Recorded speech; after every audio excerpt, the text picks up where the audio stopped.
যারা বাংলাদেশ থেকে ইউরোপের কোনো একটা দেশে সুপার মার্কেটের কাজে যাইতে চাচ্ছেন, ভাই এই কাজেই বেশি সময় নষ্ট করে কোনো এজেন্সির ঠিকানা যদি ভালো সন্ধান যদি পাই আপনাদেরকে আমি জানাবো।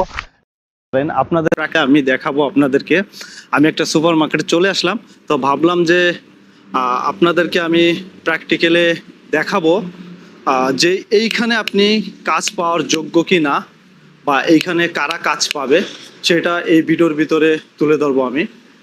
আমি ইতিমধ্যে ভিতরে প্রবেশ করলাম। এখন আমি আপনাদেরকে এই পাশটা একটু ঘুরে দেখাবো।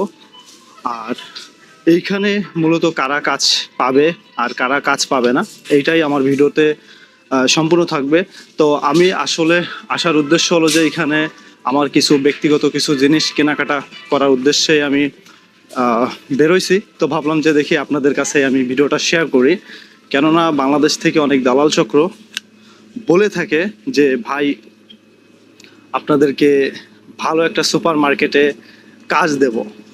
তো আসলে কি আপনি কি এটার যোগ্য কি না সেটা আপনাদেরকে আমি বলবো। হলো যে বাংলাদেশ থেকে যারা আসতে চান এই কাজে, কারা আসতে চান জানেন? যারা শৌখিন কাজ খোঁজে। আসলে ভাই আমি ভিতর থেকে ভিডিওটা করতে পারি নাই, দুঃখের বিষয়। কেননা আমাকে তারা মানা করে দিয়েছে যে ভিডিও করা যাবে না। তো যাই হোক, আমি আপনাদেরকে যতটুকু ফুটেজগুলো দেখাইছি অবশ্যই বুঝতে পারবেন, আর বাকি কথা আমরা বাইরের থেকেই বলি। যেহেতু এই জায়গার সম্পর্কে আমি পুরোপুরি জানি, হয়তো আপনারা জানেন না।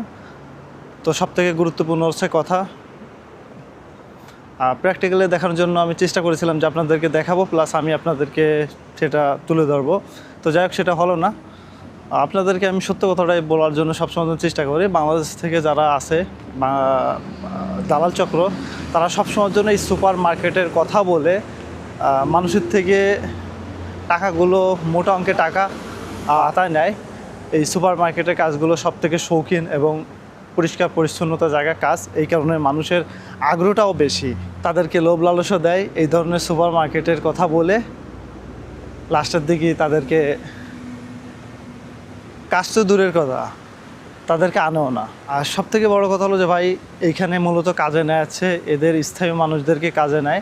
এটা এশিয়া না, ইউরোপের বেশিরভাগ আমি সুপার মার্কেটে দেখছি। আমাদের বাংলাদেশে মানুষ এখনও আমি পাই নাই যে তারা কাজ করতেছে, হয়তো কাজ করতেছে, ওয়্যার হাউসে কাজ করতেছে। ওয়্যার হাউসগুলো কীরকম আপনাদেরকে বলে আমি। ওয়্যার হাউসে যারা কাজ করতেছে, যে মালামাল উঠানো নামানো, এই পরিশ্রমের কাজ বাংলাদেশি, ইন্ডিয়ান, পাকিস্তানদেরকে দিয়ে থাকে। মূলত শৌখিন কাজগুলো আমাদেরকে দেয় না। কিন্তু আরেকটা জিনিস আছে কি জানেন ভাই, আসলে আপনি এই সুপার মার্কেটের পিছনে সময় নষ্ট না করে আপনি সময়টা নষ্ট করেন বা সেই পরিশ্রমটা করেন বিদেশে আসার জন্য। যে কোনো ইউরোপের দেশে আসেন, যে কোনো একটা কাজ, যে কোনো একটা হোক না কেন ভাই, কাজ একটা হইলেই হবে, কারণ সব কাজেই টাকা আছে।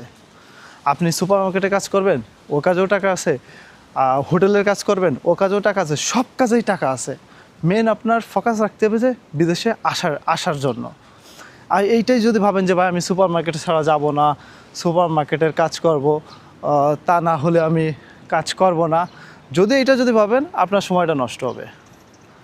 কেননা সুপার মার্কেটের কাজে যদিও আপনি পেয়ে থাকেন, আপনাদের এই দেশের ভাষা জানা লাগবে। আপনি যদি ইটালিয়ান ভাষা যদি না জানেন, গ্রিসের ভাষা না জানেন, জার্মানের ভাষা না জানেন, আপনাদেরকে কখনো কাজ জানেন না। আপনি যদি বলেন যে ভাই আমি ইন্টারন্যাশনাল ভাষা জানি, ইংলিশে কথা বলতে পারি, যে আমি কাজ পাবো না কেন? তো আমি বলবো যে ভাই 98% এটা ভুল, এটা পাবেন না আপনি। কেন? আপনি তো দেখলেন যে ভিডিও শ্যুটগুলো আপনাদেরকে দেখালাম আমি, সেটা তো আপনি দেখলেন যে স্পষ্টভাবে ওইখানে কোনো বাংলাদেশের মানুষই নাই, এইখানে মানুষই আছে। আচ্ছা, আপনাদেরকে আমি আরেকটা কথা বলি। ভিডিওটা আমরা কন্টিনিউ করতে পারতেছি না, এই জন্য আমরা আন্তরিকভাবে দুঃখিত।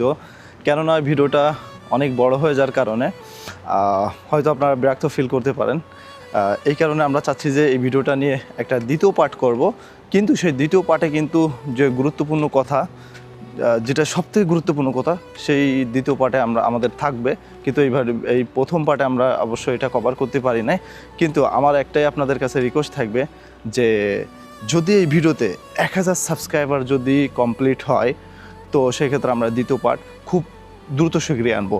আর যদি 1000 সাবস্ক্রাইবার যদি কমপ্লিট যদি না হয় তাও কোনো সমস্যা না, আমরা দ্বিতীয় পার্ট অবশ্যই আনবো। কিন্তু আপনাদের প্রতি আমার একটাই রিকোয়েস্ট থাকবে, কারণ কি আপনাদের এই ছোট ছোট ভালোবাসার কারণে আবার অনেক আগ্রহ করে তোলে যে আপনাদের কাছে আরও সত্যটা তুলে ধরার জন্য।